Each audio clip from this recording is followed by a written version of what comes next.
So, I'm Filama and this is Worldbox. If you're wondering why I have Tuxxego, our boy Tux, as a kingdom, I'll zoom in. So, on the bottom right we have the dwarves, but not just any dwarves, modern dwarves. I mean, look at this, whatever this is, I don't know what that is. We have modern humans on the left, with the mall, look at that, with the big dildo-ish building, with the little crab. On the top right we have modern elves, and on the left we have modern orcs. They are all allied under the kingdom of Tuxxego. And on the left we have another mod, Isekai, also all allied, so I actually couldn't have all of these, because for some reason the Japanese were just wiping everyone out. They just don't want to be working together, even if they're allied. I guess they hate everyone. Racist. But basically I want to see what will happen if both mods clash. Because if you look here, for example, the Japanese have tanks, right? So if I spawn everything, there's helicopters, there's tanks, there's loads of shit, right? And these are actually the ones that for some reason hate everyone else. They only don't hate the Japanese, basically. And on the right, since we have all of these kingdoms, we can also have everything that Modernbox has. So for example, a Humvee can have a few, like over here and over here and over here. I think that's looking good, right? I mean, why not? Have you ever seen elves with Humvees? Probably not. You can have tanks. I mean, look at these tanks. Loads of tanks. You can have helicopters. For some reason, the icon is huge. Loads of helicopters. Yeah, that's perfect. And I'm not sure if they're already developing weapons. I gave them all max culture. Do they have weapons? What the fuck is this? Why do you have a sword? This guy seems to have a gun. He does have a gun. A legendary weapon. Doesn't seem very legendary to me, but sure. So this guy actually does 153 damage and the regular soldier does 47 damage. So they may be a little underclassed. How much does a tank do? Let's see.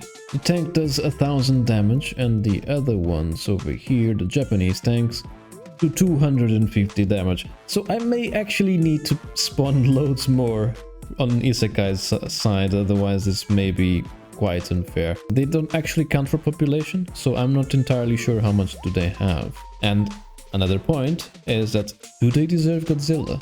I think they deserve Godzilla. I can't spawn him, but there may be a chance that if for some reason these guys win too easily, I will spawn loads of Godzillas. I think that will be fair, right? And everything is ready. So I'm gonna come here, Whisper of War. So I assume that if these guys start a war, everyone should join, right? Yeah, everyone did join, so should be good. Let's see what happens. I want to see the tanks clash. Look at the size of the tanks. What the fuck? So the Japanese ones are tiny. I assume these are American, because I mean, chunky. Let's see what happens. I should do something different, actually. I forgot to do that. I should turn everyone into soldiers, right? Because otherwise, it's gonna get boring with such a little amount of soldiers, right? I think everyone needs to be a soldier. I didn't do the same mistake as last video, because last video I made 10,000 each. So now it's less than 5,000 each. I think it's better this way. Okay, they're all joining in their ranks. They realize, okay, we need to band together. But these guys are just standing by. They're just waiting. They're playing the waiting game. Okay, this guy launched a rocket. Oh god, look at the tanks. The tanks are going backwards. Oh yeah, this is exactly what I wanted to see. So the Japanese are going in. Like, the tanks probably have no chance. Look at the American tanks, they're massive. So one of the kingdoms of Japan already lost the king. Oh my god, the tanks are just massive. Oh, and it's so cool to see the dwarves and the humans all playing together. Oh, look at this massive army over here. Oh, Tux, your tanks are way too OP. Also, they're shooting backwards. Oh, this is so cool though. So, this guy has killed one. How many has the tanks killed here? So 0. I will assume the tanks are immortal. This guy is... well, this tank is one-eyed and crippled. Look at these tanks. Oh, can you imagine if I could have a world war of mods? That would be amazing. Tux really overdid it with the tanks though. Look at that. Whoa, look at this. It's like Lord of the Rings, like everyone going in, like all different races. Oh, this is cool. Isekai is finally throwing in all the tanks. I should probably add more tanks, right? Because they have no chance, probably. Oh, look at this. So cool. Oh, I'm pretty sure no one ever imagined orcs, elves, dwarves, humans fighting a modern Japanese army with American tanks as well.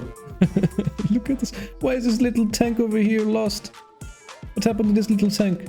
Oh, someone took it. Oh, they can steal the tanks. Oh, I understand. So these tanks are actually used by people. Oh, that's cool as fuck, actually. Look at this. Have they actually lost any people? Oh, actually, Tuxxego lost lots of people. I didn't expect that. But the strong pact is losing for sure. The tanks are probably intact. I doubt we lost any tanks. I mean, look at this. The tank is taking everything and still no damage lost. Like, it's actually being a tank, but maybe too strong. I'm pretty sure a nuke isn't enough to destroy these tanks. Ah, but this is way cooler than I expected. I didn't expect this to be like this. So 300s already. Tuxxego is pretty much already won. But again, these little soldiers... Oh, my PC? Okay. These little soldiers don't count for population. So even if it goes down to 0, we still have Japanese soldiers around. Oh, these two tanks died. This is actually very balanced. I wasn't expecting that at all. I thought it was gonna be a landslide. And such a cool battle, man. This guy going in with the spear. This guy with an axe. What an idiot. Oh, God. Oh, they're going in with loads now. They don't have weapons, though. Yeah. What are you gonna do? You're gonna punch them to death. You're gonna die. This guy has a fucking hammer. This guy has a bow. Oh no, idiot. Oh, loads of tanks coming in now, so this may be over, right? Look at so many Japanese, like, they're just surrounding them. That's so cool. And these guys are just getting massacred for sure. They don't have anything. They don't have armor, they don't have weapons. But they're just going in to die, maybe as a distraction. Look at them. Completely slaughtered. This entire army was slaughtered. But look at these guys. These guys have this is literally an army of snipers. Honestly, I wasn't expecting this to be this balanced. Look at this little tank just taking everything. It's crippled as well. Poor tank. He's dead. I'm fast forwarding because most of the tanks are still in the north. It's taking a while for them to reach them. Look at that, man. so much chaos. And I just see tanks, and then whenever I see people going in, they just get slaughtered immediately. So I'm pretty sure Tux is gonna win solely based on the tanks. Because, come on, 1000 damage per hit. They can just almost one-shot a tank or an helicopter. Considering each tank has 3000, they 3-shot a tank. Which is, I guess it's realistic, right? Oh, this guy has a flamethrower. Is that a flamethrower? I think this is the final push, probably. Yeah, the Isekai alliance was destroyed, so they all went back. So what I want to do now, since Tux won, I want to see how the tanks go with Godzillas. So it's like this. Oh my god, they're so big. Yeah, Godzillas. What's this? 50,000. 1000 damage per hit. What the hell? This guy's just melting the Godzillas. This is so cool, man. Can you imagine? So yeah, I hope you enjoyed this. To me, this was really fun. I really liked both mods. What happened here? If you guys want to see anything similar to this, let me know, because this was really fun to me. Look at this Godzilla just being bombarded and not dying. Yeah, there's too many Godzillas. So yeah, thank you very much. Please like and subscribe, and see you soon.